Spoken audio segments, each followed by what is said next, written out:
பெரியவா சரணம். பெரியவா வானொலியின் மாலை நிகழ்ச்சிகள் ஆரம்பமாகின்றன. இன்றைய எமது நிகழ்ச்சிகள் நித்திய குரு பாதுகா பூஜா, ஸ்ரீ ரா கணபதி அவர்கள் எழுதிய புத்தகத்தின் ஒளிவடிவம், ஆன்மீக உரை, மகா பெரியவா மகிமை, உபன்யாசம். பெரியவா சரணம். பெரியவா சரணம். அடுத்த நிகழ்ச்சி நித்திய குரு பாதுகா பூஜை. शुक्लां भरदरं विष्णुं शशिवर्णं चतुर्भुजं प्रसन्नवदनं ध्यायेत् सर्वविघ्नोपशान्तये। ममोपात्त समस्त दुरितक्षयद्वारा श्री परमेश्वर प्रीत्यर्थं गुरुप्रसाद सिद्ध्यर्थं गुरुप्रीत्यर्थं गुरुपादपूजाम् अद्य करिष्ये। गुरुर्ब्रह्मा गुरुर्विष्णुर्गुरुर्देवो महेश्वरः गुरुः साक्षात् परब्रह्म तस्मै श्रीगुरवे नमः। अपारकरुणासिन्धुं ज्ञानदं शान्तरूपिणं श्रीचन्द्रशेखरगुरुं प्रणमामि मुदान्वहम्। सदाशिवसमारम्भां शङ्कराचार्यमध्यमाम् अस्मदाचार्यपर्यन्तां वन्दे गुरुपरम्पराम्. எல்லோரும் குருவை பெரிவாளை தியானம் பண்ணிண்டு அர்ச்சனை பண்ணுவோம். அஷ்டோத்திரம். பெரியவா அஷ்டோத்திரம் பல அஷ்டோத்திரங்கள் இருக்கு. அதுல எளிமையா சுலபமா எது இருக்கோ அதை நான் இப்ப சொல்றேன். எல்லோரும் இதை கேட்டுண்டே திருப்பி சொல்ல முடிஞ்சுவா சொல்லி சொல்லி பெரிவாளுக்கு பாதத்துல ஒவ்வொரு புஷ்பத்தை அர்ச்சனை பண்ணலாம். ओम श्री कांची कामकोटि पीठाधीश्वराय नमः. श्रीमत् चंद्रशेखरेन्द्र सरस्वती गुरुभ्यो नमः. संन्यासाश्रम शिखराय नमः. काषाय दंडधारिणे नमः. सर्वपीठापहारिणे नमः.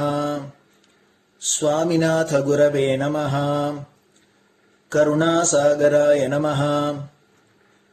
जगदाकर्षण शक्तिमते नमः. सर्वचराचर हृदयस्थाय नमः. ओम भक्त परिपालक श्रेष्ठाय नमः. धर्म परिपालकाय नमः. श्री जयेन्द्र सरस्वत्याचार्याय नमः. श्री विजयेन्द्र सरस्वती पूजिताय नमः. शिवशक्ति स्वरूपाय नमः. भक्ताभीष्ट प्रदायकाय नमः. ब्रह्मण्य पोषकाय नमः. ब्रह्म विष्णु शिवैक्य स्वरूपाय नमः. कांची क्षेत्रवासाय नमः. कैलाश शिखरवासाय नमः. स्वधर्म परिपोषकाय नमः. चातुर्वर्ण संरक्षकाय नमः. लोकरक्षण संकल्पाय नमः. ओम ब्रह्मनिष्ठापराय नमः. सर्वपापहराय नमः. धर्मरक्षक संतुष्टाय नमः. भक्तार्पितधन स्वीकर्त्रे नमः. सर्वोपनिषत् सारज्ञाय नमः. सर्वशास्त्रगम्याय नमः. सर्वलोक पितामहाय नमः. भक्ताभीष्ट प्रदायकाय नमः. ब्रह्मण्य पोषकाय नमः. नानाविध पुष्पार्चितपताय नमः. रुद्राक्ष क्रीडधारिणे नमः. भस्मोद्दोलित विग्रहाय नमः. सर्वज्ञाय नमः.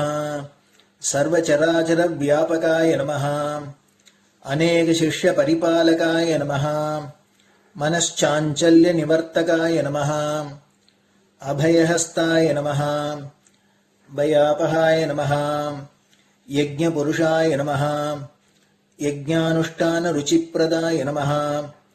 यज्ञसम्पन्नाय नमः. यज्ञसहायकाय नमः. यज्ञफलदाय नमः. यज्ञप्रियाय नमः. उपमानरहिताय नमः.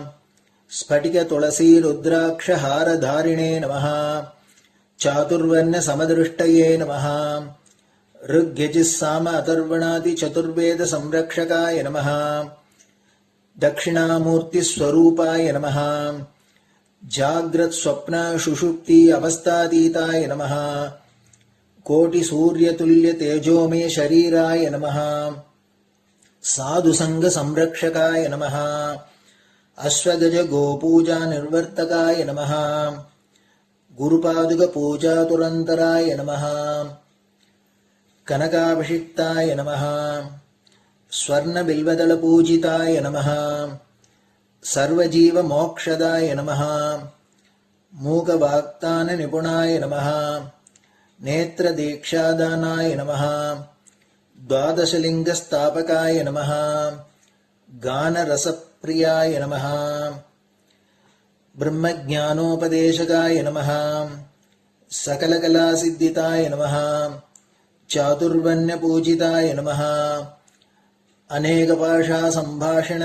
कोविताय नमः अष्टसिद्धिप्रदायकाय नमः ओम श्री शारदामठसुस्थिताय नमः नित्यान्नदानसुप्रीताय नमः प्रार्थनामात्रसुलभाय नमः पादयात्राप्रियाय नमः नानाविधमतपण्डिताय नमः श्रुतिस्मृतिपुराणज्ञाय नमः देवयक्षकिन्नरकिंपुरुषपूज्याय नमः श्रवणानन्दकरकीर्तये नमः दर्शनानन्दाय नमः अद्वैतानन्दभरिताय नमः अव्याजकरुणामूर्तये नमः शैव वैष्णवादिमान्याय नमः श्रीशङ्कराचार्याय नमः दण्डकमण्डलोहस्ताय नमः वीणामृदङ्गसकलवाद्यनाथस्वरूपाय नमः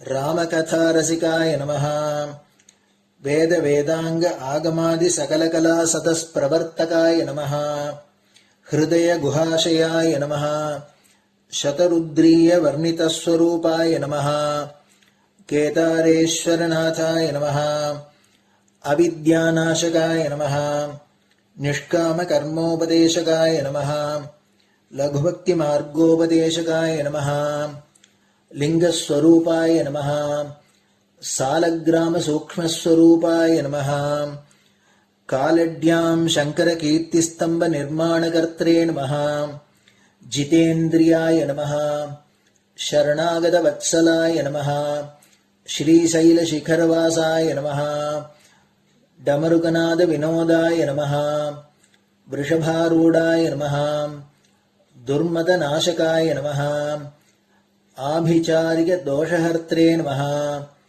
मिताहाराय नमः मृत्युविमोचकशक्त्याय नमः श्रीचक्रार्चनतत्पराय नमः दासानुग्रहकारकाय नमः अनुराधानक्षत्रजाताय नमः सर्वलोकख्यातशीलाय नमः वेङ्कटेश्वरचरणपद्मषट्पदाय नमः श्री महात्रिपुरसुन्दरी समेत श्री चन्द्रमौलीश्वर पूजाप्रियाय नमः श्रीमच्चन्द्रशेखरेन्द्र सरस्वती सद्गुरु परब्रह्मणे नमः गुरुभ्यो नमः परमगुरुभ्यो नमः परमेष्टिगुरुभ्यो नमः परात्परगुरुभ्यो नमः गुरुपरम्पराभ्यां नमः गुरुपादुकाभ्यां नमो नमः. அடுத்தது ஊதுபத்தி இருந்தா அதை காமிச்சு தூபம், நெய் தீபம் இருந்தா காமிச்சு அதை நெய் தீபம் தீபம் காமிச்சுட்டு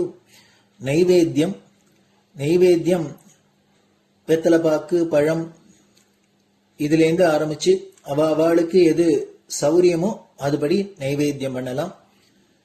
அதுக்கு அடுத்தது கற்பூர ஹாரத்தி பண்ணி எல்லோரும் பிரதட்சிண நமஸ்காரம் பண்ணி பெரியவாள்கிட்ட பிரார்த்தனை பண்ணிண்டு எல்லோரும் க்ஷேமமா இருக்கணும், லோகம் பரம மங்களமா சௌக்கியமா இருக்கணும், எல்லோரும் வியாதி வெக்க இல்லாத ஆயுராரோக்கிய ஐஸ்வர்யத்தோட சாந்தம் அமைதியோட ஞான வைராக்கியத்தோட எல்லோரும் நல்லவர்களாயிருந்து நன்மையை அடையணும்னு பிரார்த்தனை பண்ணி இந்த பூஜையை தினம் செய்யலாம்.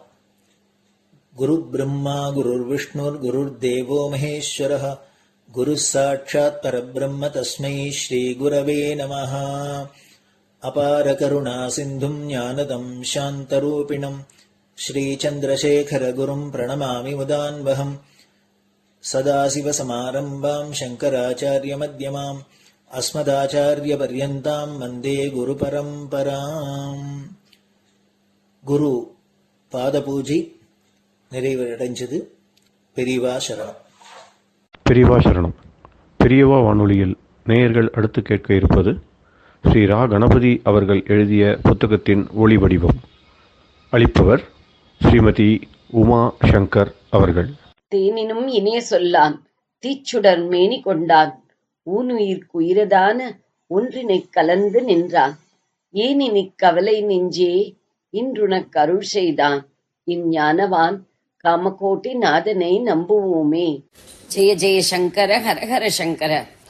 மகாபெரியவாளின் உபன்யாசங்களை ரா கணபதி அண்ணா தெய்வத்தின் குரல் என்ற பெயரில் 7 பாகங்களாக தொகுத்து நமக்கு அளித்ததின் முதல் பாகத்தின் அடுத்த பகுதி சிவ விஷ்ணு அபேதம். குணங்கள் 3 விதம். சத்வம், ரஜஸ், தமஸ் என்பன அவை. சத்வம் என்பது சமநிலை, சாந்தம், அன்பு. அதன் நிறம் வெண்மை. வெள்ளை வெளியேர் என்று வஸ்துவை பார்த்தாலே மனசில் ஏற்படுகிற பரிசுத்த மலர்ச்சிதான் சத்வம். ரஜஸ் என்பது வேகம்.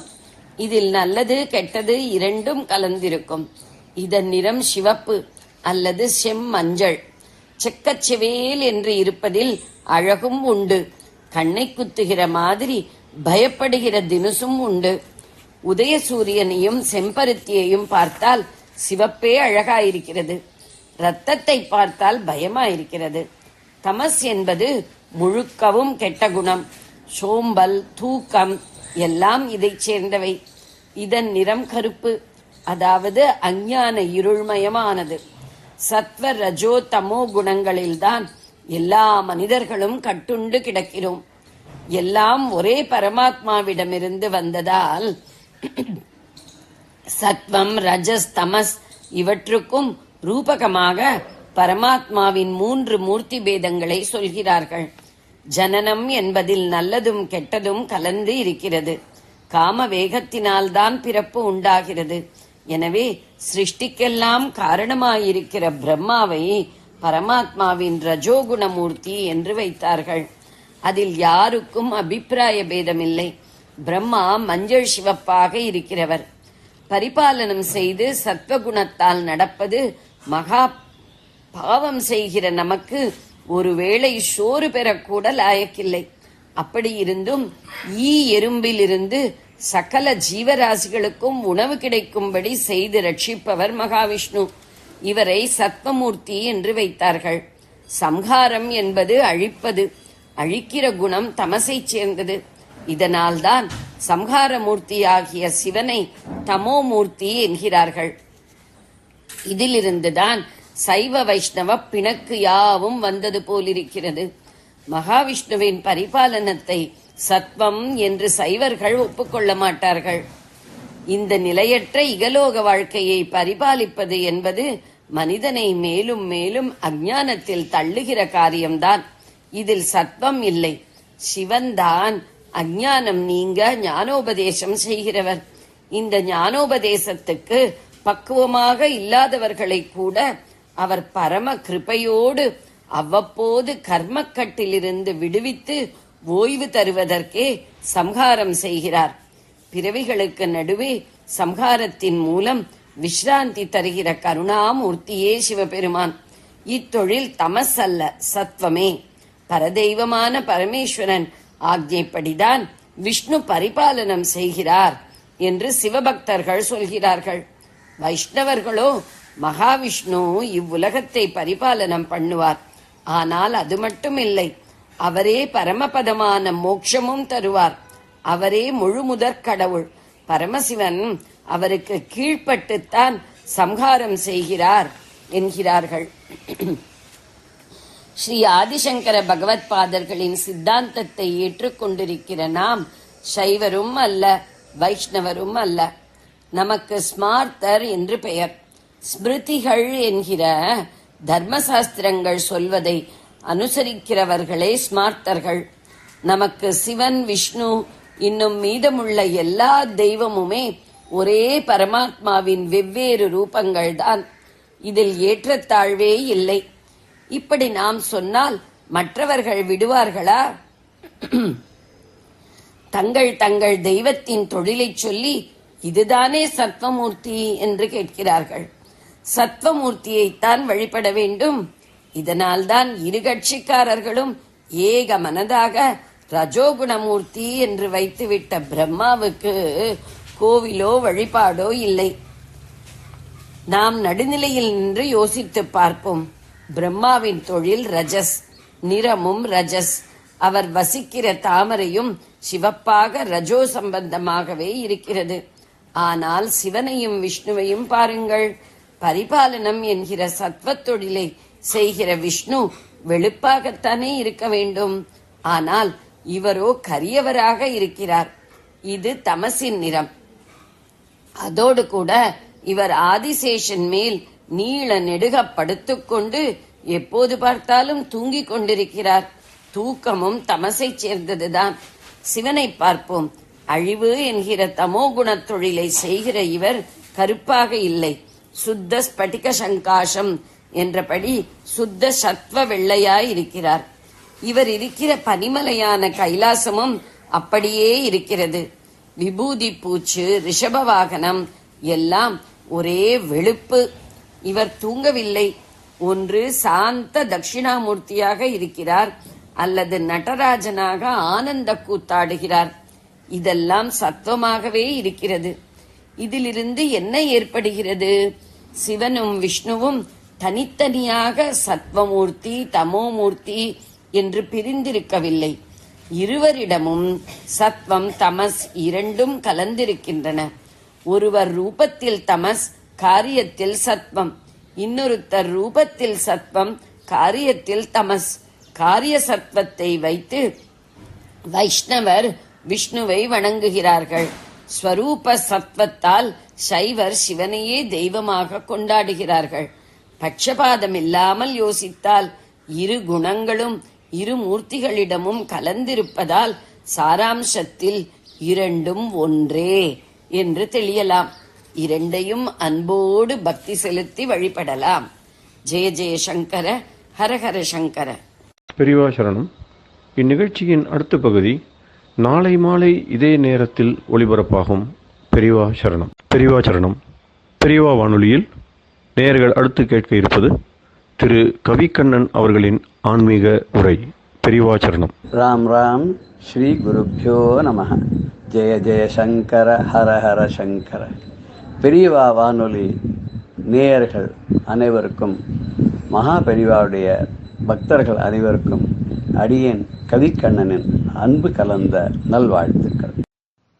ஜெய ஜெய சங்கர, ஹர ஹர சங்கர. ஸ்ரீ குருபியோ நமஹ. அம்பாள் வழிபாட்டில் அம்பாளை சின்ன குழந்தையா பார்க்கறது, ஒரு 3 வயசு பாலையா பார்க்கறது, சின்ன கன்யா 9 வயசுக்குள்ள பார்க்கறது, அதுக்கப்புறம் குமரியா பார்க்கறது, யுவத்தியா பார்க்கறது, பெண்ணா பார்க்கறது, தாயா பார்க்கறது, இப்படி பலவிதமான பாவங்கள்ல அம்பாளை வழிபடுற மகான்கள்லாம். அபிராமி பட்டர் எல்லா விதமாகவும் வழிபட்டிருக்கார். அதுதான் ரொம்ப ஆச்சரியம். இந்த 35வது பாடல சொல்லும் போது வெண்கட் பணியானை மேல் துயில் கூறும் விழுப்பொருளேன்னு முடிச்சார். அதாவது அம்பாளை பரமேஸ்வரனாவையும் பார்க்கிறார், மகாவிஷ்ணுவாவும் பார்க்கிறார், பிரம்மாவும் பார்க்கிறார். பிரம்மாவாகவும் மூவராகவும் பார்க்கிறார், மும்மூர்த்திகளாகவும் பார்க்கிறார். 3 விதமான சக்திகளாகவும் லக்ஷ்மி, சரஸ்வதி, பார்வதியாகவும் பார்க்கிறார். பார்க்கடல்ல ஆதிசேஷன் மேல பள்ளி கொண்டிருக்கக்கூடிய பரமனாவும் அவளைய பார்க்கிறார். அப்பேற்பட்ட அம்பாளை அடுத்த பாடல்ல எப்படி கூப்பிடுறார் தெரியுமோ? பொருளேங்கிறார். ஏன்னா பொருள் ரொம்ப முக்கியம் இல்லையா? பொருளிலார்க்கு இவ்வுலகம் இல்லையா, அருளிலார்க்கு அவ்வுலகம் இல்லைன்னு வள்ளுவரே சொன்னார். பொருள் ரொம்ப முக்கியம். அது எப்படி இந்த பாடல் பார்க்கிறார்னா, பொருளே பொருள் முடிக்கும் போகமே, அரும்போகம் செய்யும் மருளே, மருளில் வரும் தெருளே, என் மனத்து வஞ்சத்து இருளேதுமின்றி ஒளி வெளியாகி இருக்கும் உந்தன் அருள் ஏது அருகின்றேன் அம்புயாதனத்து அம்பிகையே அப்படிங்கிறார். இந்த பாடல்ல அம்பிகையே அம்புயாதனத்து அம்பிகையேன்னு அட்ரஸ் பண்றார். அம்புயாதனத்து அம்பிகையேன்னு அம்புஜம் என்றால் தாமரை, தாமரையை ஆசனமாக கொண்ட ஹே அம்பிகையே, அவளேதான் லட்சுமி, அவளேதான் பார்வதி, அவளேதான் சரஸ்வதி. அப்படிப்பட்ட அம்பிகையை பார்த்து ஹே அம்பிகையே பொருளேங்கிற, நீதான் எல்லா விதமான ஐஸ்வர்யங்களாகவும் இருக்கிறாய், ஐஸ்வர்ய சுரூபிணியாக இருக்கிறாய். பொருள் முடிக்கும் போகமே அந்த ஐஸ்வர்யத்தால் ஏற்படக்கூடிய சகல விதமான இன்பங்களின் ரூபமாகவும் நீயே இருக்கிறாய். அதுக்கப்புறம் அருண் போகம் செய்யும் மருளே, பொருள் வந்துடுத்து அந்த பொருளுடைய இன்பத்தை அடைஞ்சிட்டோம்னா அதுல ஒரு மயக்கம் ஏற்படுது. அந்த மயக்கமான மாயா சக்தியாகவும் அந்த அம்பாளே இருக்காளாம். பொருளா இருக்கா, பொருளால் ஏற்படக்கூடிய இன்பமா இருக்கா, அந்த இன்பத்தை அனுபவிக்கக்கூடிய ஒரு அனுபவமா இருக்கா, அந்த அனுபவத்தினால வரக்கூடிய மயக்கமாவும் இருக்கா. மருளில் வரும் தெருளேனர், அப்படி ஒரு மயக்க நிலை அடைந்தாலும் இன்பத்திலே மூழ்கி போனாலும் அதிலிருந்து எப்படி வெளியில வருது அப்படிங்கிற கூடிய தெளிவை உண்டாக்கக்கூடிய சக்தியாகவும் அவளே இருக்கா. இது என் மனத்து வஞ்சத்து இருள் ஏதுமின்றி, என்னுடைய மனசுக்குள்ள அடியனுடைய ஹிருதயத்துக்குள்ள அப்படிப்பட்ட மாயையிலான உண்டான அந்த அஜ்ஞான இருள் எதுவுமே இல்லாமல் ஏதும் இன்றி அது முழுக்க அப்படி அறவே ஒழிந்து போகும் வண்ணமாக நீ ஒளி வெளியாகி என்னுடைய ஹிருதய ஆகாசத்திலேயும் பர ஆகாசத்திலேயும் ஒளியாகவே இருந்து ஞான ஒளியாக நீ இருந்து கொண்டு என்ன பண்ற அப்படின்னு சொன்னாக்க, என்னுடைய ஹிருதயத்தில் இருக்கக்கூடிய இருட்டையும் வெளியில இருக்கக்கூடிய உலகத்தில் இருக்கக்கூடிய இருட்டையும் நீ போக்கி விடுகிறாய். அப்படிப்பட்ட அருள் சக்தியாக இருக்கின்ற உந்தன் அருள் ஏது? அப்படிப்பட்ட உன்னுடைய திருவருள் எத்தகையதானது தெரியலையேம்மா, இதை நான் அறிய மாட்டேன், இதை சொல்றதுக்கு ஆதிசேஷனால கூட முடியாது. அப்பேற்பட்ட அருளோடு கூடிய அழகோடு கூடிய பேரொழியாக விளங்கக்கூடிய ஏ தாயேன்னு இந்த பாட்டுல சொல்றார். பொருளே பொருள் முடிக்கும் போகமே அரும்போகம் செய்யும் மருளே மருளில் வரும் தெருளே எல் மனத்து வஞ்சத்து இருள் ஏதும் இன்றி ஒளி வெளியாயிருக்கும் உந்தன் அருள் ஏது அறிகின்றிலேன் அம்புயாதனத்து அம்பிகையே அம்புயாதனத்து அம்பிகையே.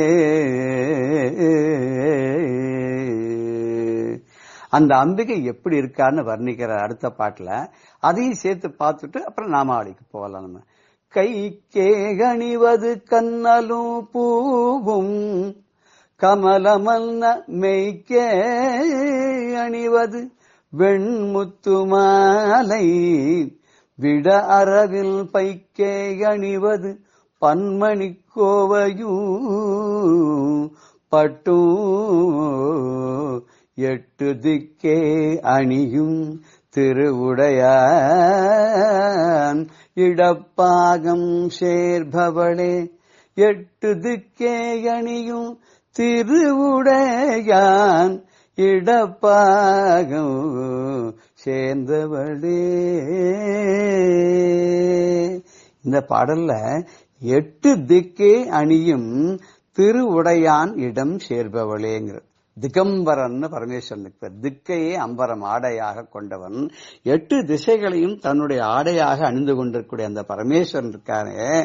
அந்த பரமேஸ்வரனுடைய திரு உடையான் எல்லா ஐஸ்வர்யங்களையும் தன்னிடம் கொண்டவனாக இருக்கிறான்.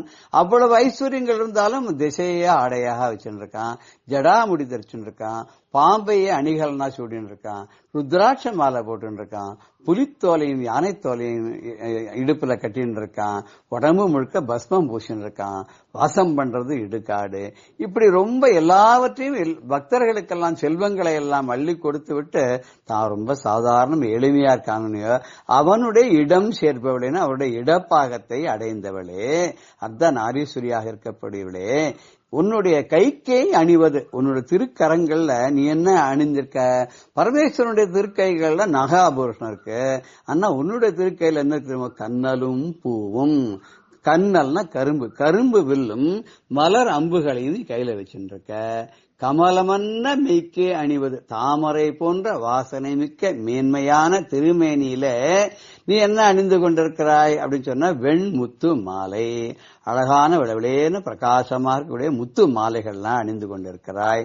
விட அரவின் பைக்கே அணிவது பன்மணி கோவை, பன்மணி கோவைன்னு பல மணிகளால் சேர்ந்த மேகலை, அதை இடுப்புல போட்டு இருக்கலாம்.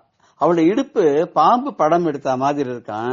அந்த இடுப்புல அவ போட்டு இருக்கான்னா பலவிதமான மணிகளால் ஆக்கப்பட்ட மேக்கலைங்கிற ஆபரணங்கள் எல்லாம் போட்டு இருக்கான்னா, இப்ப 2 பாடலையும் சேர்த்து பார்க்கும்போது நமக்கு என்ன கிடைக்கிறதுன்னா, பலவிதமான செல்வங்களாக உள்ளவளே, அந்த செல்வத்தினால ஏற்படக்கூடிய போகமே, அந்த போகங்களை அனுபவித்ததனாலே வரக்கூடிய மயக்கமே, அந்த மயக்கத்தின் முடிவிலே ஏற்படக்கூடிய தெளிந்த ஞானமே, தாமரையில் அமர்ந்து இருக்கக்கூடிய தாயே, என்னுடைய மனதில் நீ கொஞ்சம் கூட அந்த மாயை என்ற இருள் இல்லாமல் ஒளியாக நீ இருந்து கொண்டு அருட்சுடராக உள்ளே இருந்து கொண்டு திருவருள் புரிகின்றாய்.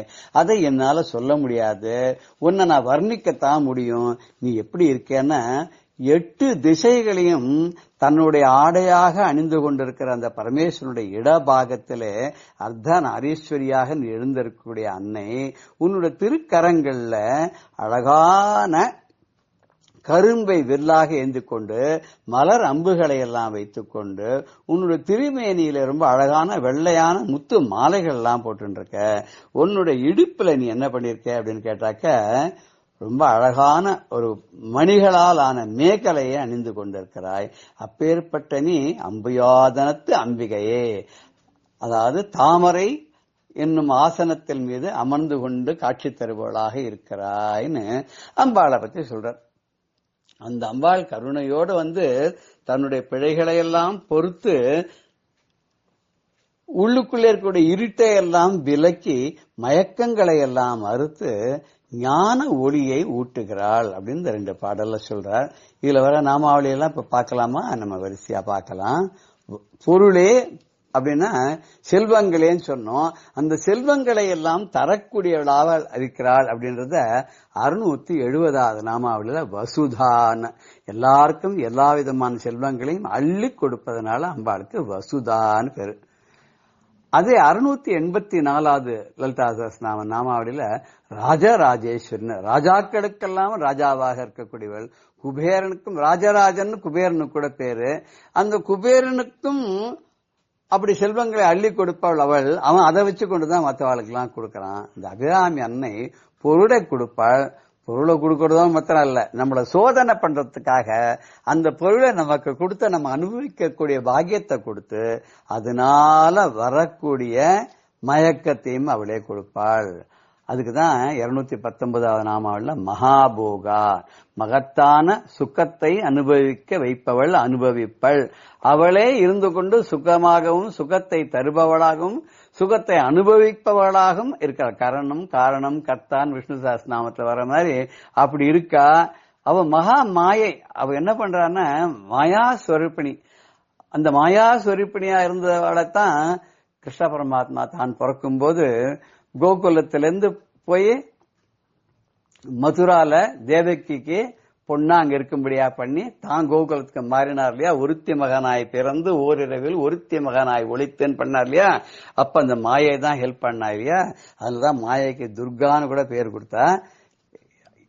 அவளை எல்லாரும் எல்லா விதமான வடிவத்திலையும் நம்ம கொண்டாடுறோம் இல்லையா. அந்த மகா மாயாவுக்கு 215வது நாமாவளி. அவளுக்கு வெறும் 216 கூட 716வது நாமாவளியில் கூட மாயா, மாயையாக இருக்கக்கூடியவள், தெளிவாக தெரியக்கூடியதை மறைப்பவள். அந்த மாயையில நம்ம மாட்டி சிக்கிட்டுட்டோம்னு சொன்னா நமக்கு தெளிவு கிடைக்காது, உண்மை எதுன்னு புரியாது, நமக்கு மோகம் ஏற்படும். எல்லாரையும் மோகத்தில் அடையும்படி செய்பவளும் மோகத்தில் மயங்க வைப்பவளும் பிரபஞ்சத்தையே மோகத்தில் அழுத்துபவளும் அவளே தான் இல்லையா. அதனாலதான் 703வது நாமாவளியில சர்வ மோகினி, எல்லா விதமான மோகமாகவும் எல்லாவற்றையும் மோகத்தில் அழுத்துபவளாகவும் அவளே இருக்கிறாள்னு விஞ்ஞான கலனான்னு 902வது நாமாவளி. அதுல பக்தனுக்கு சாட்சா்காரம் பண்ணக்கூடிய விஞ்ஞானம்னா விசேஷமான ஞானம், விஞ்ஞான கலனா, இந்த விசேஷமான ஞான அனுபவத்தை பரம்பொருளை புரிந்து கொள்ளக்கூடிய அந்த தத்துவத்தை அறிந்து கொள்ளக்கூடிய சக்தியை தரக்கூடியவள். சிவஞான பிரதாயினி. சிவம் அப்படின்னா ஞானம், சிவஞானம்னா பரம சுத்தமான அந்த ஸ்ரீ பரமேஸ்வரனை பற்றி உள்ள ஞானம் அப்படின்னு எடுத்துக்கலாம். அந்த சிவஞானத்தின் மூலமா தான் சக்தியை அடைய முடியும், சக்தி தத்துவத்தை புரிந்து கொள்ள முடியும். அதனால அம்பாளுக்கு 727வது நாமாவில் சிவஞான பிரதாயினி, ஞானதா 643வது நாமம், ஞானத்தை கொடுப்பவள். ஞான விக்கிரகா, ஞானமே வடிவாகம, மெய்ஞானமே அது தானே இருக்கக்கூடியவள், விஞ்ஞான வடிவமாக விளங்கக்கூடியவள். அப்படிப்பட்ட ஞான ஸ்வரூபினியா இருக்கனால ஒரு ஞான விக்கிரகான்னு 644வது நாமாவளியில சொல்றார். பரஞ்சோதி, அவ உள்ளுக்குள்ள இருக்கிற இருட்டெல்லாம் போக்கி ஒளி ஆக்கினா இல்லையா, இருளை ஒளியா ஆக்கினால ஹிருதய ஆகாசத்துல ஒளியை ஏற்றி வைத்து ஞான சுடராக உள்ளே இருக்கிறதுனால அம்பாளுக்கு பரஞ்சோதின்னு பேரு. 806வது நாமாவளியில பரஞ்சோதின்னு பேரு. அவளேதான் சூரிய சந்திரன் நட்சத்திரங்கள் மின்னல் அக்னி எல்லாமா இருக்கா. சூரியனுக்குள்ள இருக்கக்கூடிய சூரிய மண்டலத்தில் இருக்கக்கூடிய ஒளியாகும், சந்திர மண்டலத்தில் இருக்கக்கூடிய ஒளியாகும், அக்னிக்குள்ள இருக்கக்கூடிய ஒளியாகும் அவளே இருக்கா. அவ இருக்கிற இடத்துல அவளை தவிர எதுவும் ஒளிராது. அதுதான் கட்டோபனிஷத்துல கூட வரும், ந தத்ர சூரியோபாதி ந சந்திர தாரகம் நேமா வித்யதோ பாந்தி குதோயம் அக்னிஹி தமேவ பாந்தம் அனுபாதி சர்வம் தஸ்ய பாசா சர்வமிதம் விபாத்தின்னு. அங்க சூரியனோ சந்திரனோ நட்சத்திரங்களோ அக்னியோ மின்னலோ எதுவுமே பிரகாசிக்காது. அந்த இடத்துல அக்னி எப்படி பிரகாசிக்க முடியும்? எல்லா பிரகாசமாவும் தானே இவள் இருக்கா இல்லையா. சுயமாவே பிரகாசமாக இருக்கக்கூடிய அந்த பரம்பொருளாக விளங்கக்கூடிய அந்த அன்னையை பின்பற்றி தான் எல்லாமே அவள்கிட்டேருந்து வாங்கின ஒளியால் தான் பிரகாசிக்கிறது. எல்லா ஒளியும் அவளையே சேர்ந்தது. அதனால்தான் இவர் சொல்றார், என் மனத்து வஞ்சத்து இருள் ஏதுமின்றி ஒளி வெளியாகி இருக்கும் உந்தன் அருள் ஏது அறிகின்றேன். என் மனசில் இருக்கக்கூடிய இருட்டையெல்லாம் போக்கி ஒளி வடிவமாக நீ அங்கே இருந்து கொண்டு எனக்கு ஞானத்தை தருகிறாயே, உன்னுடைய அருளை நான் எப்படி சொல்வேன் என்றார். அவள் அம்புயாதனத்து அம்பிகையேன்னார். அதாவது அம்பாள் தாமரை மலர் மீது அமர்ந்திருக்கிறாள். எல்லா அம்பாளுமே தாமரை மீது தான் அமர்ந்திருப்பார்கள். அதனால அவளுக்கு பத்மாசனான்னு பேர். பத்மாசனா பகவதின்றதுல 678 நாமல். அம்பிகான தாயேன்னு அர்த்தம். ஹே தாயே, அம்புயானத்து அம்பிகையே, அம்பிகான்றத அம்பிகையே அப்படின்னு இவர் யூஸ் பண்றார். அது 295வது நாமம். அப்பேற்பட்ட அம்பாள் இருக்காளே. அடுத்த பாடல் சொன்னார் இல்லையா என்னென்னலாம் போட்டு இருக்கான்னு. அம்பாள் ரத்தனத்தால அமைந்த அட்டிகை, பதக்கம், தொங்கக்கூடிய முத்து மாலைகள் எல்லாம் கழுத்துல போட்டுருக்காங்க. ஏற்கனவே கழுத்து சங்கு மாதிரி ரொம்ப அழகா இருக்கு. அந்த கழுத்துல அந்த அணியும் அணிக்கு அழகேன்னு போட்டு இருக்க மாலைகள், முத்து சரங்கள் இதெல்லாம் பார்த்த உடனே லலிதா சஹஸ்ரநாம சொல்ற மாதிரி ரத்ன கிரைவேய சிந்தாக லோல முக்தாபலான்விதா. அதுல மூக்குல போட்டுருக்க பில்லாக்குல இருந்து கழுத்துல தொங்குற ரத்ன மாலைகள்ல இருந்து முத்து மாலைகள்ல இருந்து எல்லாம் அசைந்து ஆடுது இல்லையோ, அதுதான் இங்க சொல்ற ரத்ன கிரைவேய சிந்தாக லோல முக்தாபலான்விதா அப்படின்னு 32வது நாமாவளியில வருது. அதுக்கப்புறம் காமேஸ்வர பிரேமரத்ன மணி பிரதிபனஸ்தனின்ற அம்பாள் மார்ல போட்டிருக்க நகைகள்லாம் எடுப்பா இருக்கிறதுக்கு காரணம் அம்பாளுடைய ஸ்தனபாரங்களாம். அது எப்பேற்பட்டதுன்னா அந்த பரமேஸ்வரனுடைய அன்பை ஈர்க்கிறதுக்கு இவ அதுக்கு பதிலா பிரத்தியா கொடுத்த விலையும் அவளுடைய மார்பகம் அப்படிங்கிறது. அவ எப்பேற்பட்ட ஆடை போட்டுருக்காங்கன்னா பட்டும் 8 திக்கும் அடையும்ன்றத பட்டும்னு வருது இல்லையா, இடுப்புல கட்டின்றது பட்டு. அது சிவந்த பட்டம். நம்ம சில படத்தெல்லாம் பச்சையான பட்டு புடவை கட்டிருந்தா காமிச்சிருப்பேன். இங்க சொல்ற அருணாருண கௌசும்ப வஸ்திர பாஸ்வத் கட்டி தட்டி என்றார். அதாவது செக்க சிவந்த பட்டாடையை இடுப்பிலே கட்டுக்கொண்டு பிரகாசமாக வழங்குகிறாங்கிற ரணத் கிங்கினி மேக்கலான்னு ஒரு நாமாவளி. அதுல என்னன்னா கலக்கல கலக்கலான சத்தம் போடக்கூடிய சலங்கைகள் எல்லாம் அவ போட்டு அந்த சலங்கள் சின்ன சின்ன மணிகள்லாம் கட்டின மேக்கலைங்கிற ஒரு அணியை அணிந்து கொண்டிருக்கிறார். 312வது நாமம். ரத்ன கிங்கிணிகாரம்ய ரசனா தாமபூஷிதான்னு ஒரு நாமாவளி. அம்மா ரத்ன சதங்களோட கூடிய அழகான அரஞானையும் இடுப்புல கட்டிருக்கா. 38வது நாமாவளி. இப்படி விளங்கக்கூடிய அம்பாள் சர்வாபரண பூஷித்தையாக விளங்குகிறாள். அவள் எல்லா ஆபரணங்களையும் அணிந்து கொண்டிருக்கிறாள். சிவன் ஏதுமே இல்லாத இருக்கிறாள். ஆனா சிவா அந்த பார்வதியானவள் எல்லா ஆபரணங்களையும் பூட்டிக் கொண்டு சர்வாபரண பூஷித்தையாக, அலங்கார பூஷணியாக, மிகவும் அழகாகவும் அழகுக்கு அழகு சேர்ப்பவளாகவும் விளங்கக்கூடிய அந்த அம்பாளை நாமும் தினமும் தியானம் செய்வோமாக. ஜெய ஜெய சங்கர ஹரஹர சங்கர. ஸ்ரீ குருப்யோ நம. பெரியவா சரணம். இந்நிகழ்ச்சியின் அடுத்த பகுதி நாளை மாலை இதே நேரத்தில் ஒளிபரப்பாகும். பெரியவா சரணம். பெரியவா சரணம். அடுத்த நிகழ்ச்சி மகா பெரியவா மகிமை உபன்யாசம். வழங்குபவர் பிரம்மஸ்ரீ கணேச சர்மா அவர்கள்.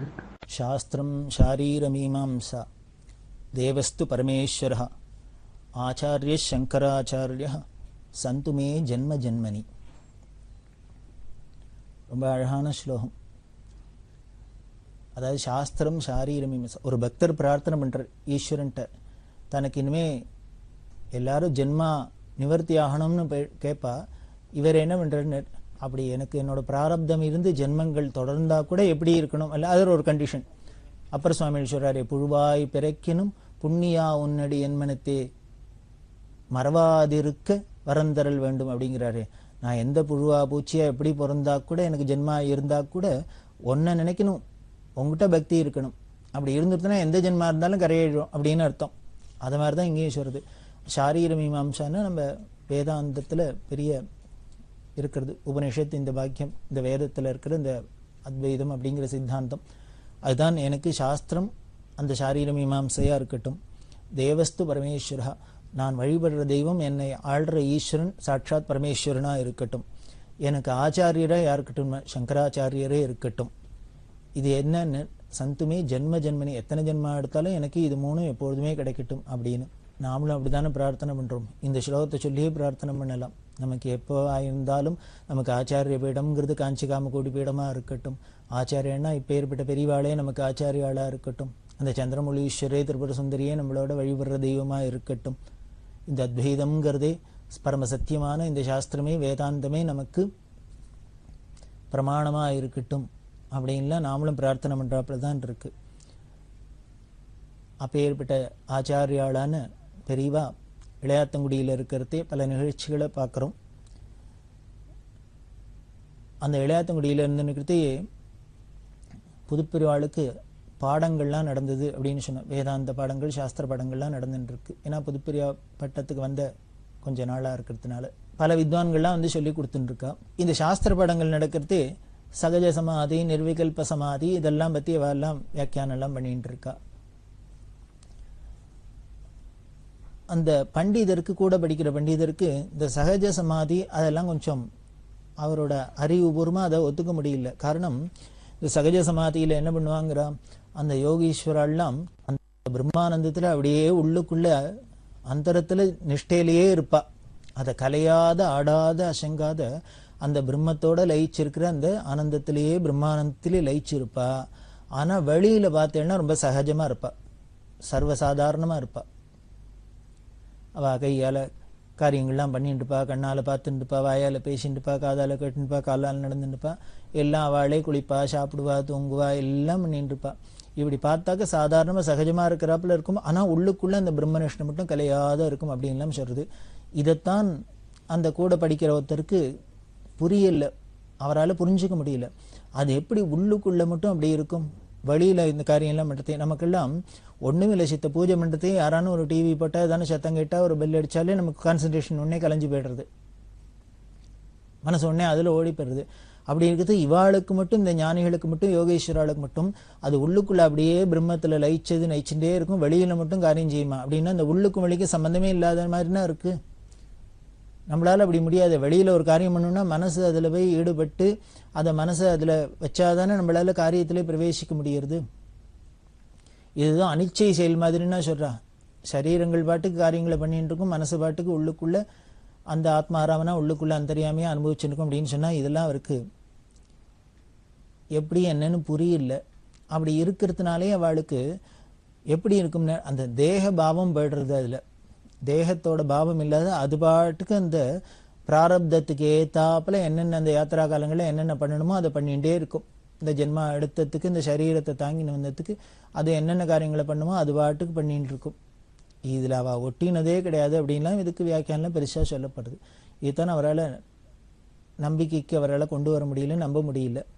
இத சாஸ்திரம் படிச்சவாள்கிட்ட படிச்சவாள்கிட்ட கேட்டால் முடியுமா? அதனால் என்ன பண்ண, பெரியவாள்கிட்ட வந்து கேட்டு தெரிஞ்சுக்கணும் அப்படின்னு வந்து ஒரு நாளைக்கு ட்ரை பண்ணுறது.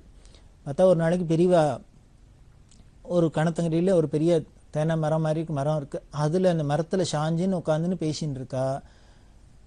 கார்த்தால் அந்த மரத்தை கடிக்கு போய் உட்காந்துண்டுவா.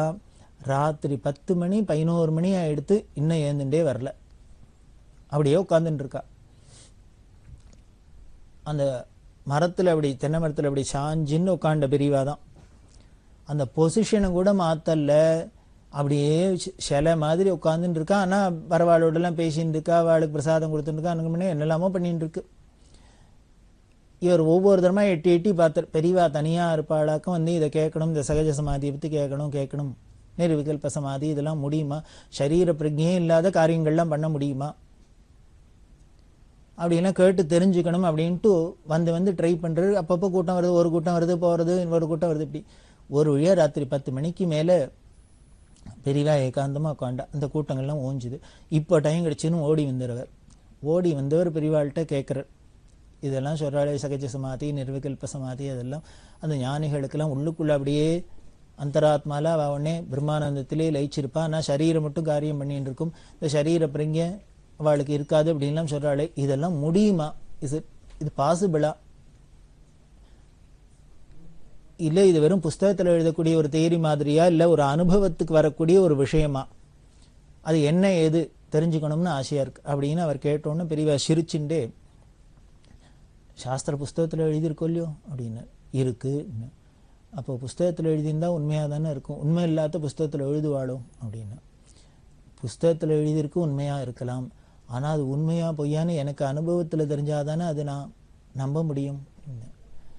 எல்லாமே அதுக்காக உடனே நம்ம அனுபவத்தில் வரத்தான் வச்சுன்னு நாம் பிரமாணமாக வச்சு நம்புறதுங்கிறது முடியாது. அப்படி எல்லாம் பெரியவா அவர் கேட்க பெரியவாளும் இப்படி எல்லாம் பதில் சொல்லிகிட்டே வரா. சரி, இப்படி அடைஞ்சவா யாரான்னு இருப்பாளா அப்படின்னா இருக்கலாம். ஏன்னா புஸ்தகத்தில் இருக்குது, அதில் இருக்கிறது சத்தியமாக இருக்கும், சாஸ்திர புஸ்தகம். அதனால அவள் அது மாதிரி அனுபவத்துக்கு வந்தவாளும் இருக்கலாம் அப்படின்லாம் சொல்கிறா. இவர் இப்படி மணிக்கணக்காக பேசி பார்த்து கன்வின்ஸிங்காக அவருக்கு ஒன்றும் தோணலை. பெரியவா எல்லாமே சந்தேகமாக இருக்காப்புல, இருக்கலாம், போகலாம், இருக்கும், அப்படி இல்லைன்னு சொல்கிறாளே வழிய ஆமாம் இதெல்லாம் சத்தியம்தான், இதை அனுபவிச்சவாள்லாம் இருக்கா அப்படின்லாம் ஒன்றும் கன்ஃபார்ம்டாக பதில் சொல்லாத இருந்தது. அவருக்கு ஒரு மாதிரி ஆயிடுத்து. உடனே பெரியவா சரி அப்படின்னா எழுந்துன்னுட்டா. இப்போதான் கார்த்தால அந்த முதுகு அப்படி சாச்சின்னு இந்த மரத்தில் சாஞ்ச போஸ் மாறாத உட்காண்டவா இப்போதான் கலையறா. கலைஞ்சி இப்படி நகர்ந்தா. அப்படி முதுகை இழுத்துட்டு ஏந்துண்டவா. வெளிச்சம்லாம் ஒன்றும் பெருசாக இல்லை, ஏதோ அரகுற வெளிச்சமாக இருக்குது. அந்த தென்னை மரமாக இருக்குதான் இந்த ஒரு மட்டை அப்படி கீழே சாஞ்சிருக்கு. உடனே இந்த சந்தேகம் கேட்டவர்கிட்டே என்ன பண்ணினா, அந்த தென்னை மட்டையிலேருந்து 2 ஓலையை பிய்யி அப்படின்னா.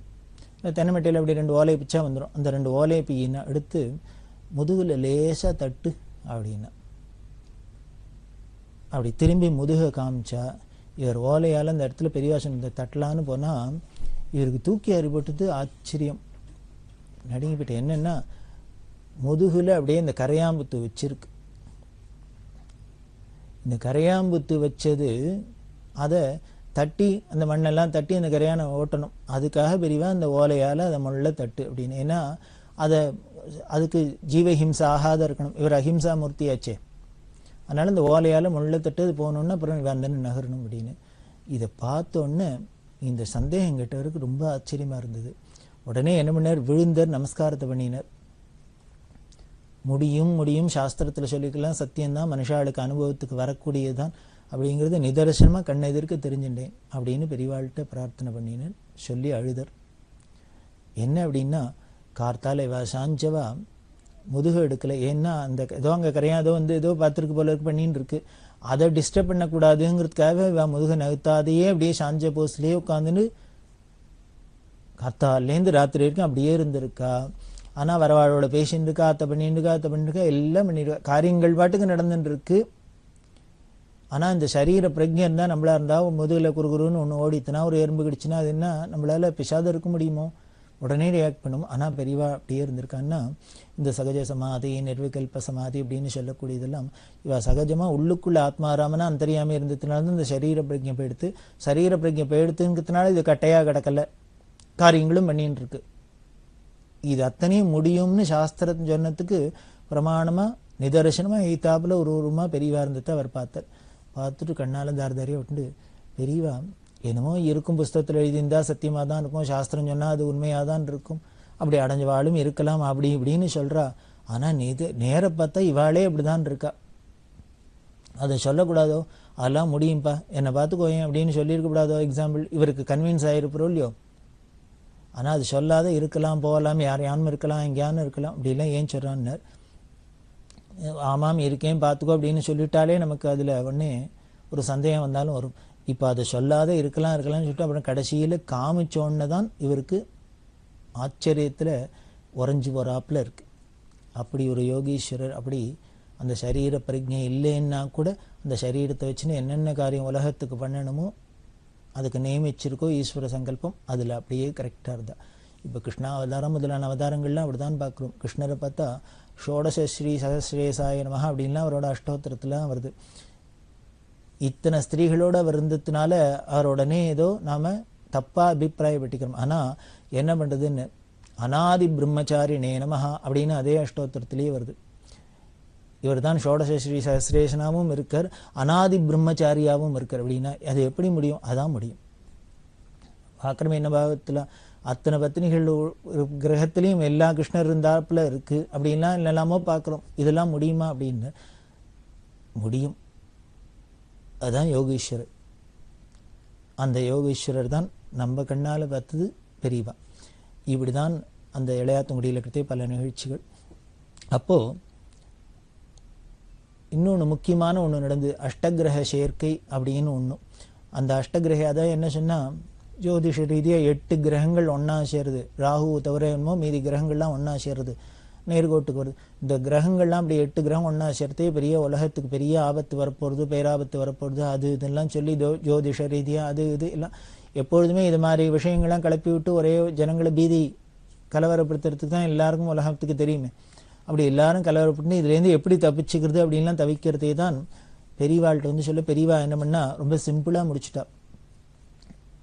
ஒன்றும் இல்லை, எல்லாரும் பரமேஸ்வரனை பிரார்த்தனை பண்ணுங்கோ, எல்லாரும் ருத்ர ஜபம் பண்ணுங்க, ருத்ரந்திரம் தெரிஞ்சவா, விஷ்ணு சஹஸ்ரநாமம் தெரிஞ்சவா விஷ்ணு சஹஸ்ரநாமத்தை நிறையா சொல்லுங்கோ அப்படின்னு சொல்லிட்டு இன்னொன்று சொன்னா, ஞான சம்பந்தரோட தேவாரம் கோளறு பதிகம் அப்படின்னு ஒரு தேவாரம் இருக்குது.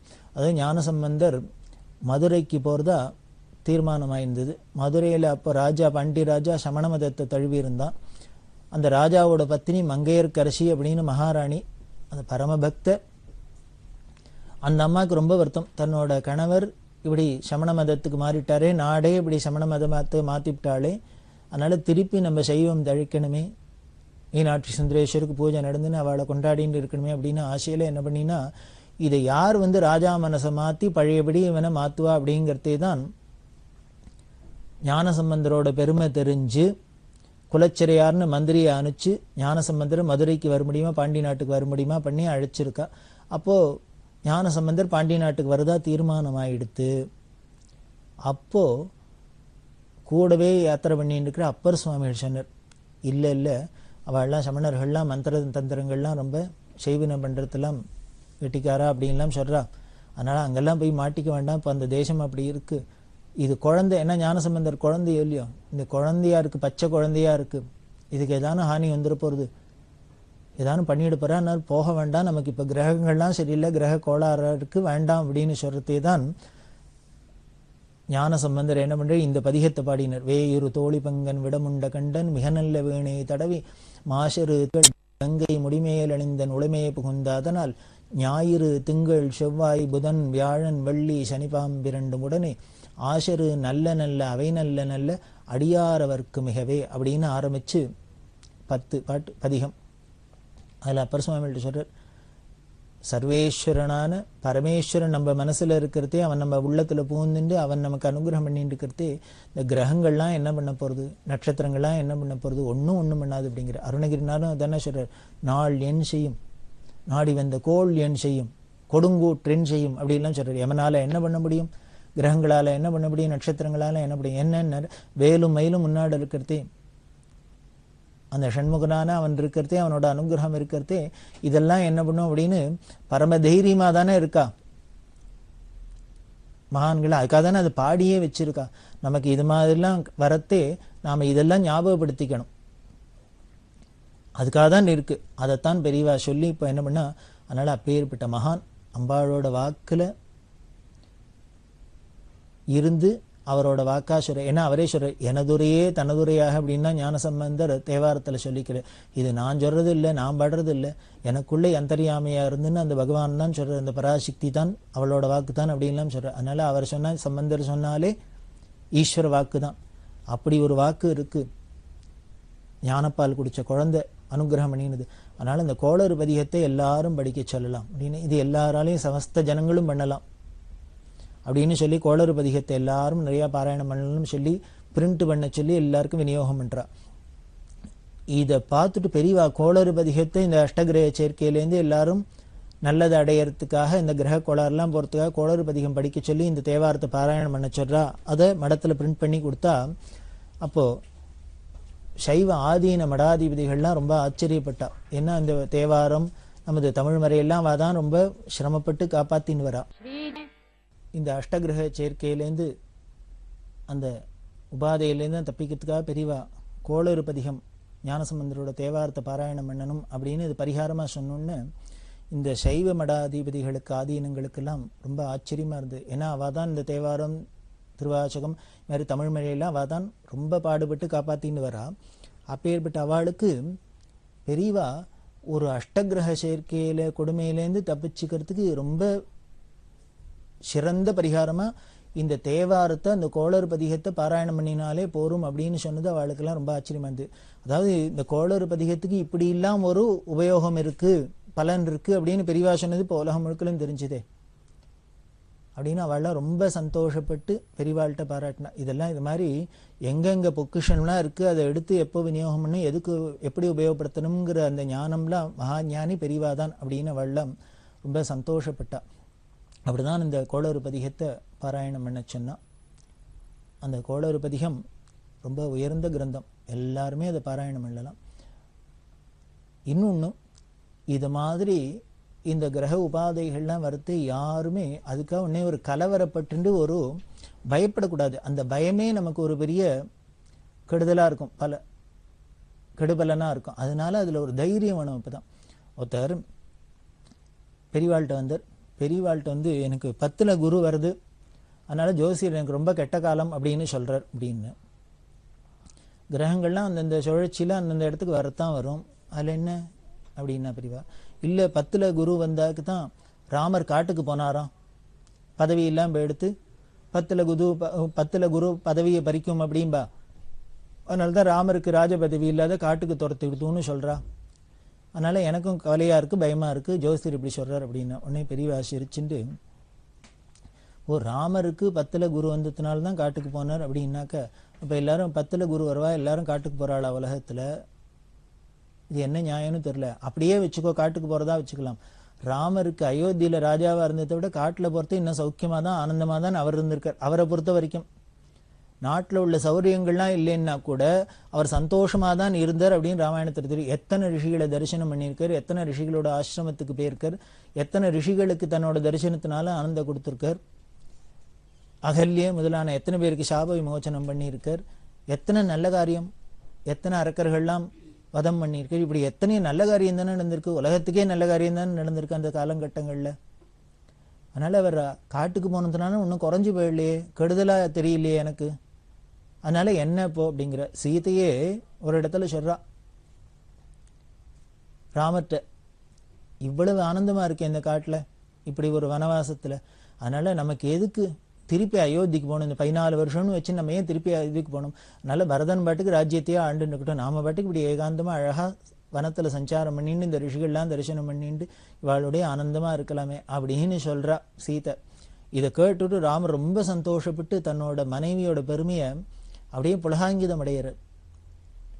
இந்த வார்த்தை நீ சொல்றதை யாரான்னு கேட்டா இப்போ சொல்லுவா, நீ ஜனகனோட பொண்ணுன்னு உன்னை பெருமைப்படுத்துவா, எல்லாரும் சந்தோஷமா சொல்லுவா. ஏன்னா உங்க அப்பா எப்பேற்பட்ட ஞானி, அவருக்கு ஏத்த பொண்ணா நீனும் பிறந்திருக்க, இப்படி வனவாசமே போரும் அப்படின்னு யாரானே எந்த பொம்மநாட்டிகளான்னு சொல்லுவாளா? நீ சொல்றியே, அதுவும் சக்கரவர்த்திக்கு பிறந்து சக்கரவர்த்தி குடும்பத்தில் வளர்ந்தவள், சக்கரவர்த்தி குடும்பத்தில் வாக்கப்பட்டவளுக்கு இந்த வனவாசமே ஆனந்தமா இருக்கு அப்படின்னு சொல்றான்னா, அது அந்த அப்பாவுக்கு ஏற்ற தப்பாத பொண்ணா பிறந்திருக்கா அப்படின்னு ராமர் சீதையும் தன்னோட மாமனான ஜனகரையும் பாராட்டிக்கிறார். இப்போ அந்த சமயத்துல பெருமை அடைகிறார். அப்போ அதனால ராமரோ சீதையோ அப்படி ஆனந்தப்படுறாப்புல தான் அவளுக்கு வனவாசம் இருந்திருக்கு. அவள் காட்டுல போனதுனால இப்படி பரிபை எடுத்தே இப்படி நமக்கு ராஜ்யம் எடுத்தேன்னா ஒரு நாளை கூட அவள் கண்ணை சிந்தராப்புல மூக்கு சிந்தராப்புல இல்லாதான் இருந்திருக்கு அப்படின்லாம் பெரியவா சொல்லிட்டு நல்லதுதான் அப்படிங்கிற. இப்போ வந்தவருக்கு பயமா போயிடுத்து. ஏற்கனவே ஜோசியர் பயமுறுத்திருக்காரு அந்த அளவுக்கு, வேலை போயிடுமோ வெட்டி போயிடுமோ, வீடு வெட்டு வாசலை விட்டு போயிடுமோ அப்படின்னு இருக்கிறதே பெரியவா என்னமோ காட்டுக்கு போனாலும் ரொம்ப நல்லதுங்கிறாப்புல சொல்றாளே அப்படின்னு. சரி, ராமர் ஒருத்தருக்கு அப்படி நடந்தது, கவனை எல்லாருக்கும் இப்படி நடக்குமான்னு சொல்ல முடியுமா அப்படின்னு அவருக்கு ரொம்ப கவலை வந்துடுத்து. உடனே இந்த கவலையை போக்கணுமே என்ன பண்ணா பெரியவா, சரி இப்போ என்னங்கிற, உனக்கு பயமா இருக்கு, உனக்கோ ஜோசியர் சொல்லிட்டார் உனக்கு 10ல் குரு வரத்துனால ஏதோ காட்டுக்கு போவே அப்படின்னு. நீ ஒன்று பண்ணிடும், காட்டுக்கு தானே போகணும். நம்ம ஊரில் பல க்ஷேத்திரங்கள், காடுன்னு க்ஷேத்திரம் இருக்கு. திருவன்காடு அப்படிங்கிறோம், வேதாரண்யம் அப்படிங்கிறோம், சாயாவனம் அப்படிங்கிறோம். இது மாதிரி பல காடு இருக்கு, மாங்காடு இப்படி எல்லாம் சொல்றோம். ஒவ்வொரு க்ஷேத்திரத்தையும் ஒரு காடாவே சொல்லியிருக்க மாதிரி காடுங்கிற பேர்லயே பல க்ஷேத்திரங்கள் இருக்கு. நீ ஒன்று பண்ணு, இதை மாதிரி ஏதானும் ஒரு ஊருக்கு போ, க்ஷேத்திரத்துக்கு, திருவன்காட்டுக்கோ வேதாரண்யத்துக்கோ இல்லை மாங்காட்டுக்கோ சாயாவனம், இது மாதிரி ஏதோ ஒரு காட்டுக்கு போ. அந்த க்ஷேத்திரத்துல போய் அந்த தீர்த்தத்துல ஸ்நானம் பண்ணிட்டு அந்த சுவாமி தரிசனம் பண்ணிட்டு இந்த கோளறுபதிகம் இதெல்லாம் பாராயணம் பண்ணிட்டு ருத்ரம்லாம் சமக்கம்லாம் பாராயணம் பண்ணி விஷ்ணு சஹஸ்ரநாமம் இதெல்லாம் பாராயணம் பண்ணிட்டு கொஞ்ச நாளைக்கு இருந்துட்டு வாங்க. சுவாமி தரிசனம் பண்ணி அந்த சந்நிதியில க்ஷேத்திரவாசம் அந்த தீர்த்த ஸ்நானம் பண்ணி எல்லாம் பண்ணிட்டு வா. திருப்பி ஆத்துக்கு வாயே, உனக்கு மனசுக்கும் சாந்தி அடைஞ்சிடும். இப்போ ஜோசியர் சொன்னதும் சத்தியமாயிடும். உன்னை 10ல் குரு வந்தா காட்டுக்கு துரத்தும்னார், இப்படி துரத்தட்டுமே. நல்ல திருவன்காடு முதலான ஏதோ ஒரு காட்டில் போய் க்ஷேத்திரவாசத்தில் பண்ணி, காடுன்னா நம்ம என்ன நினைச்சுடுறோம், உடனே பெரிய புலி சிங்கம் இருக்கிற காட்டில் கொண்டு நம்மளை கொண்டு தள்ளிட போறதாக்கும் அப்படின்னு. பெரியவா இதை சொன்னோன்னா அவருக்கு ரொம்ப சந்தோஷமா ஆயிடுறது. ஓ, காட்டுக்கு போகணும் திருக்குன்னா இப்படி கூட நடக்கலாமா அப்படின்னு, இது ராமருக்கு நடந்தாப்புல அப்படின்னு சொல்லி அவர் சந்தோஷப்படுறார். அப்படியே பண்ண முடியும். இதுதான் பெரியவா. அதனால அந்த பெரியவான ஒரு व्यक्ति இருக்கிறதுனால, இப்படி ஒரு குரு இருக்கிறதுனால அதெல்லாம் பற்றி கவலையே பட வேண்டாம். இன்னொரு தரம் இது மாதிரி பல பேருக்கு சொல்லியிருக்கா, கிரகங்கள்லாம் உன்னை என்ன பண்ணும் நான் பார்த்துக்கிறேன். இப்படி வக்கீல் சேகர் அப்படின்னு, திருவாரூர் வக்கீல் சேகர் அப்படின்னு, அவருக்கு ஏதோ சனி சரியில்லை குரு சரியில்லை ஏதோ ஒரு ஜோசியத்தில் சொல்லியிருக்கா. அவருக்கு அது மாதிரி வக்கீல் தொழிலையும் திருவாரூரில் ரொம்ப சிரமப்பட்டு இருந்திருக்கார். அப்போ தான் உடனே மெட்ராஸ்க்கு வா அப்படின்னா, இவர் மெட்ராஸ்க்கு வரதுக்கு பயம், ஊர் பேரே தெரியாது, இந்த இடத்துல புது இடத்துல வந்து ஏற்கனவே நமக்கு போராத காலமாக இருக்குது, கிரகங்கள்லாம் சொல்லுங்க, மெட்ராஸ்லேயும் வந்து குழந்தையெல்லாம் அழிச்சுன்னு குடும்பத்தோடு எப்படி தவிக்க போகிறோமோ அப்படிங்கிறதே தான் பெரியவா தன் வீபூதியை யாரோ வீபூதி முட்டாலாம் போட்டு கொண்டு வச்சிருக்கா. அதுலேருந்து பிடி அள்ளி கொடுத்து உன்னை கிரகங்கள்லாம் என்ன பண்ணுன்னு நான் பார்க்குறேன்டா, தைரியமாக வா அப்படின்னு மெட்ராஸ்க்கு வர சொல்லி, அதுக்கப்புறம் இந்த மெட்ராஸில் வந்து சில சிரமங்கள்லாம் பட்டர் இருந்தாலும் அப்பவும் பெரியவா என்ன பண்ணினா தைரியத்தை கொடுத்து நான் பார்த்துக்கணும்னு சொல்லி இன்னைக்கு அமோகமாக இருக்கார். வீடு வாசலோட க்ஷேமமாக இருக்கார். பெரியவாள்கிட்ட அப்படி பக்தி பண்ணிட்டு குடும்பத்தோடு உருகின்றிருக்கா அப்படின்னா இதெல்லாம் சாட்சி. நமக்கு எந்த கிரகங்களாக இருந்தாலும் கொள்ளாராக இருந்தாலும் பெரியவாளை ஆசிரியச்சோம்னா அண்டினோம்னா நம்மளை எதுவும் ஒன்றும் பண்ணாது. எல்லாம் அவை நல்ல நல்ல அடியாரவர்க்கு மிக அப்படிங்கிற ஈஸ்வரனோட பக்தாளுக்கு எல்லாமே நல்லது தான் பண்ணும் அப்படின்னு ஞான சம்பந்தம் சொல்கிறார். அதைத்தான் கிரக சேர்க்கையிலையும் பெரியவா சொல்லி பாராயணம் நித்திய பாராயணம் பண்ணுவோம். நாமளும் எல்லோரும் சௌக்கியமாக இருப்போம் பெரியவாளை அனுகிரகத்தினாலேன்னு தொடர்ந்து நிகழ்ச்சியை பார்க்கலாம். பெரியவா சரணம். இந்நிகழ்ச்சியின் அடுத்த பகுதி நாளை மாலை இதே நேரத்தில் ஒளிபரப்பாகும். பெரியவா சரணம். பெரியவா சரணம். அடுத்த நிகழ்ச்சி திருவாசக இன்னிசை. வழங்குபவர் ஸ்ரீ சத்குருநாத தேசிகர் அவர்கள். பெரியவா சரணம். திருச்சிற்றம்பலம். திரு அம்மானை செப்பார்முலை பங்கண் தென்னன் பெருந்துரையான்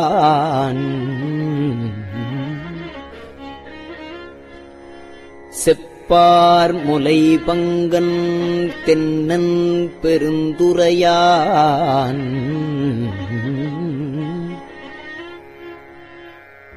தப்பாமே தாளடைந்தார் நெஞ்சுருக்கும் தன்மையினான்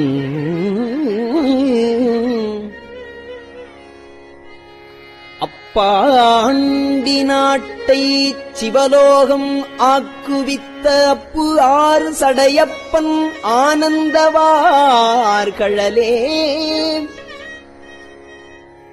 ஒப்பாக ஒப்புவித்த உள்ளத்தாறு உள்ளிருக்கும் அப்பாலைக்கு அப்பாலை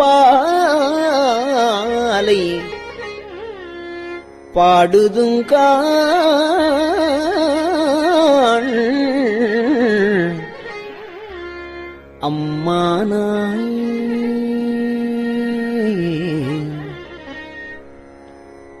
மைப்பொலியும் கண்ணிகேள் மால் அயனோடு இந்திரனும் எப்பிறவியும் தேட என்னையும் தன் இன்னருளால் இப்பிறவி ஆட்கொண்டு இனி பிறவாமே காத்து மெய்ப்பொருட்கண் தோற்றமாய் மெய்யே நிலைப்பேராய் மெய்யே நிலை பேராய்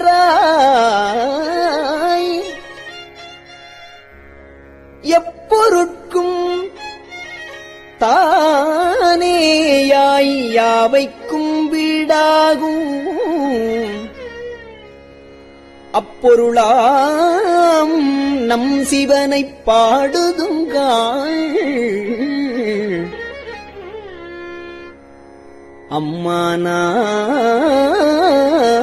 அம்மானாய்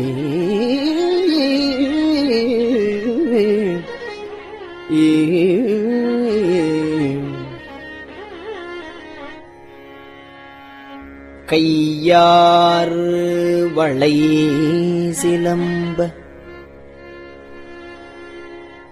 காதாறு குழையாட மையாறு குழல் புரள தேன்பாய வண்டு ஒலிப்பச் செய்யானை வெண்ணீர் அணிந்தானை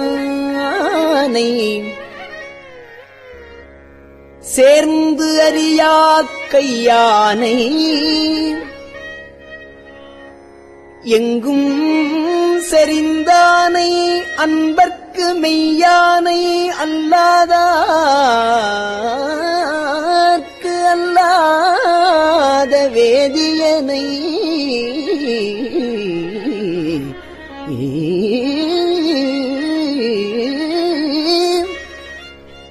சேர்ந்தறியா கையானை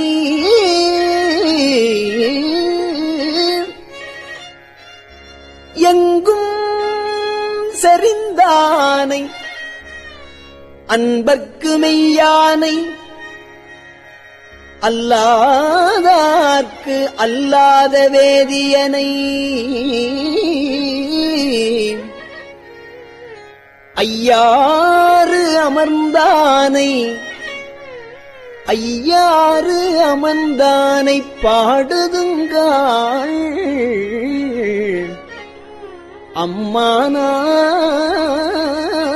அம்மானாய் அம்மானாய்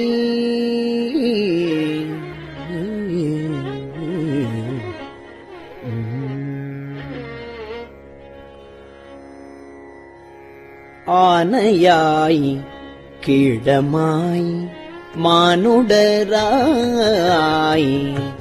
ஆனையாய் கீழமாய் மானுடராய் தேவராய்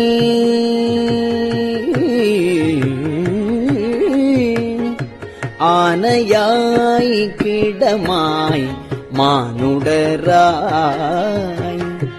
தேவராய்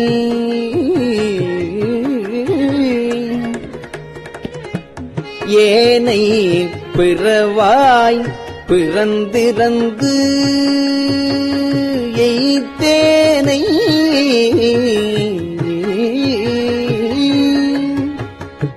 ஊனையும் நின்றுருக்கி எந்தினையை ஓட்டுகந்து தேனையும் பாலையும் கண்ணலையும் ஒத்து இனிய கோனவன் போல் வந்து என்னை தன் தொழும்பில் கொண்டருளும் வானவன் பூங்கழலே பாடுதுங்கான் அம்மானாய்.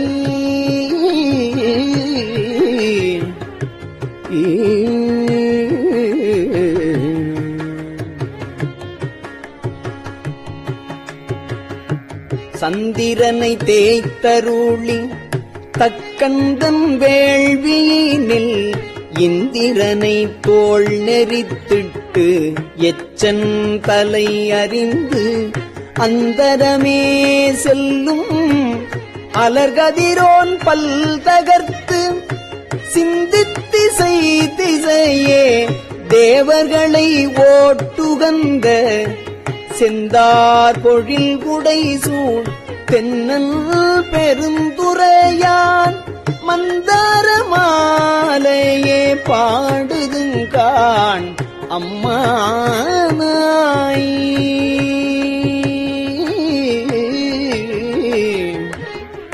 ஊனாய் உயிராய் உணர்வாய் என்னுள் கலந்து தேனாய் அமுதமுமாய் திங்கரும்பின் கட்டியுமாய் ஊனாய் உயிராய் உணர்வாய் என்னுள் கலந்து தேனாய் அமுதமுமாய் திங்கரும்பின் கட்டியுமாய் வானோர் அறியா வழியமக்கு தந்தருளும் தேனார் மலர்குன்றை சேவகனார் சீரொளி சேர் ஆனா அறிவாய் அளவிறந்த பல்வுயிர்க்கும் கோனாகி நின்றவா கூறுதுங்கான் அம்மானாய்.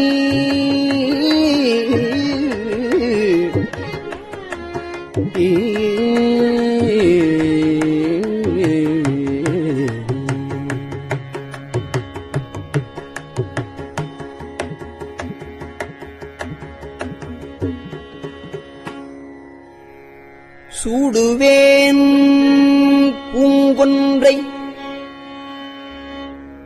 பூங்கொன்றை சூடுவேன் சூடிச் சிவன் திரள் தோள் கூடுவேன் கூடி முயங்கி மயங்கி நின்று ஊடுவேன் செவ்வாய்க்கு உருகுவேன் உள்ளுருகி தேடுவேன் தேடி சிவன் கழலே சிந்திப்பேன் வாடுவேன் சிவன் கழலே சிந்திப்பேன் வாடுவேன் பேர்த்தும் அலறுவேன் அனலேந்தி ஆடுவான்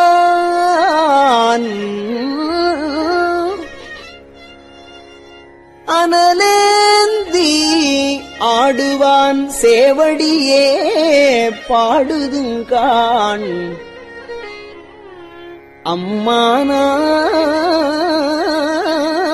அம்மானாய். கிளிவந்த மென்மொழியாள் கேழ்கிளரும் பாதியனை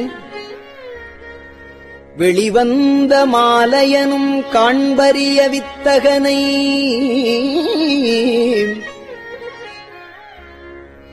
தெளிவந்த தேரலை சீரார் பெருந்துறையில்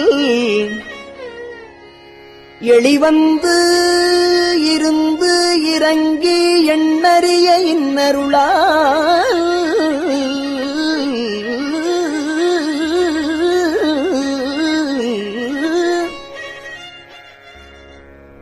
ஒளிவந்து என் உள்ளத்தின் உள்ளே ஒளிதிகழ அழிவந்த அந்தணனை பாடுதுங்கான் அம்மானாய்.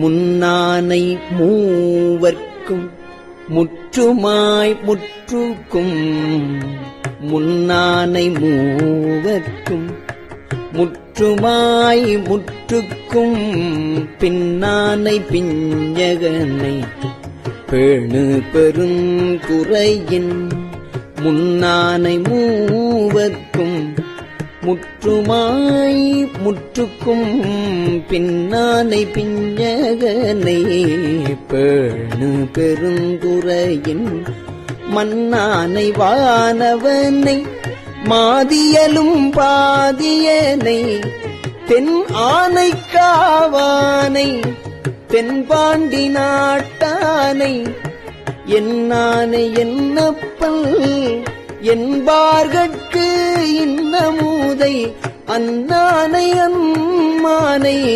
பாடுதுங்கானம்மானாய்.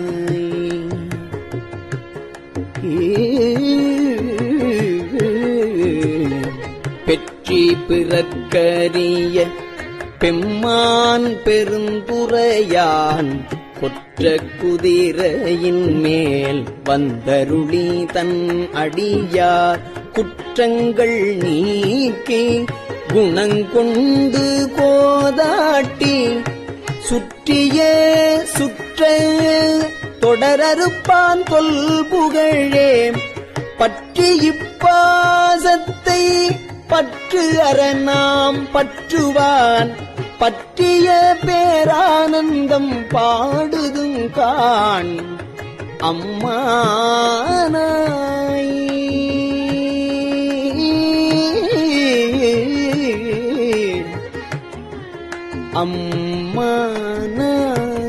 அம்மானாய்.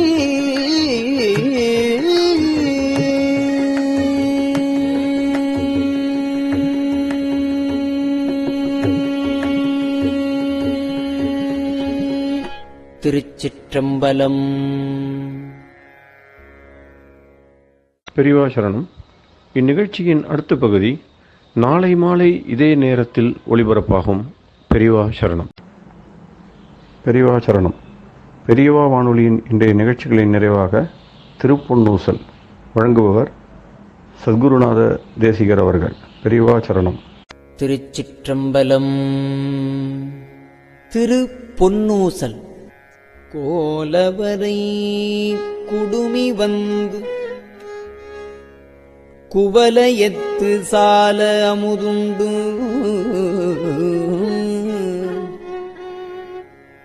தாழ்கடலின் மீதெழுந்து ஞாலம் மிக பரிமேற்கொண்டு நமையாண்டான் சீலம் திகழும் திருவுத்தரகோசமங்கை மாலுக்கு அரியானை வாயார நாம் பாடி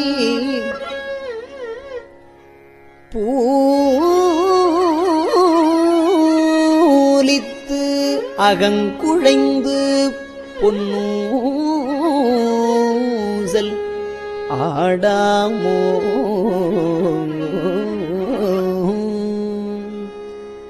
திருச்சிற்றம்பலம்.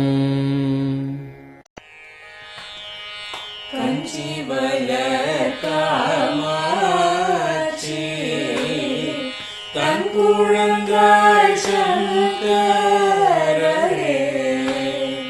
கஞ்சிவல காமாட்சி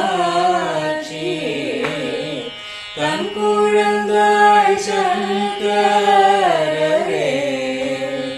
குரு சந்திரசேகரே உறங்கிடுவீர் காலே.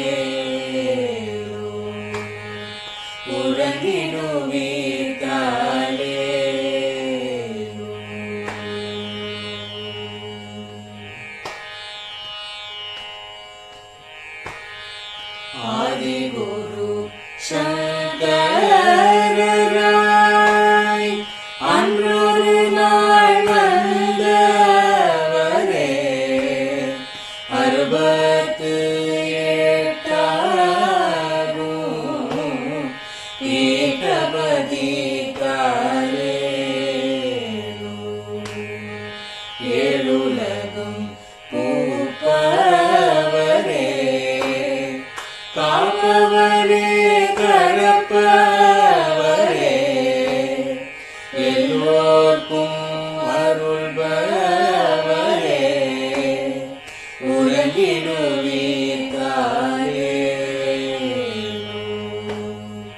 அயனுடனே மாலவனோ தேடிய பொற்பதத்தவரே அருமறைகள் சாற்றும் முயல் மலர்பதமே காலே முக்தி நிலை எய்திடவே சக்தி தரும் சத்குருவே முக்தி நிலை எய்திடவே சக்தி தரும் சத்குருவே நித்தமெங்கள் நாவீசையில் நித்திரை கொள்தாளே நித்தமெங்கள் நாவீசையில்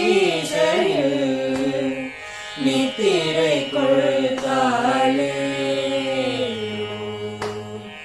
நித்தமெங்கள் நாவீசையில் நித்திரை கொள்தாளே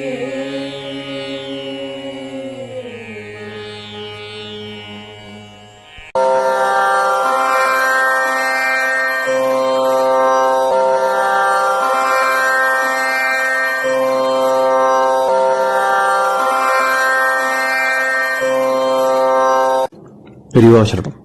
பெரியவா வானொலியின் மாலை நிகழ்ச்சிகள் இத்துடன் நிறைவடைகின்றன.